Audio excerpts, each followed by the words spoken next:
শোভাযাত্রা মানে গায়ে কাঁটা দেওয়া সেই মুহূর্ত। আলো নিভে আবার জ্বলে ওঠে মশাল।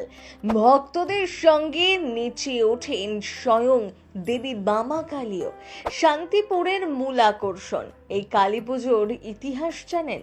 কেন এমন অদ্ভুত নাম? পুজোর সময় তেমন নয়, দেবীর নিরঞ্জন দেখতে আসেন সব থেকে বেশি ভক্ত। কেমন হয় সেই আয়োজন? মায়ের নিরঞ্জনের পথে জ্বলে ওঠে আলো, সেই আলোতেই ফুটে ওঠে মায়ের অপরূপ শক্তির। বিশেষত্ব হলো শিবের বুকে তার বাম পায়ের অবস্থান, সেই থেকেই নাম বামা কালী। মা ভীষণ উগ্ররূপিণী হলেও তিনি পূজিত হন ভালোবাসার সাথে। শান্তিপুরে মাকে পুজো করা হয় বামা কালী রূপে, আর সেখানেই মাকে নিয়ে রীতিমতো নাচ গান হয়, অর্থাৎ ভক্তদের সঙ্গে নাচেন মাও। হঠাৎ মায়ের নাচের কথা শুনে অবাক হতে পারেন যে কেউ, কিন্তু এই মোটেই গল্প কথা নয়। শান্তিপুরে প্রতি বছর এই দৃশ্যই দেখতে প্রচুর মানুষ যান, ভিড় জমান লক্ষ লক্ষ মানুষ। শান্তিপুরে দেবীর আরাধনা কিন্তু টানা 4 থেকে 5 দিন চলে না। পুজোর পরদিনই নিরঞ্জনের প্রস্তুতি শুরু।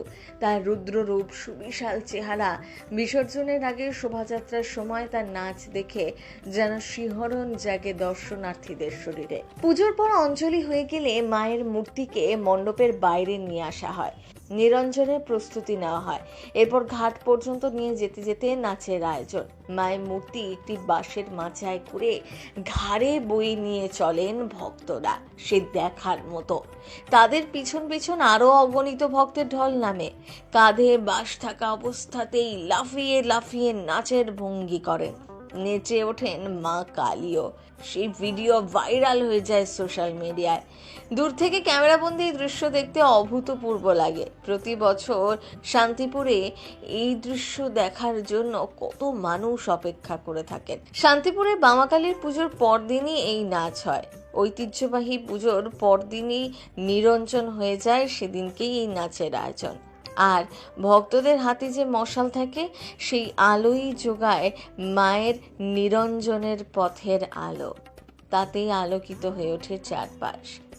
সে যেন রহস্যময় লাগে। প্রথম বাংলা ব্যুরো।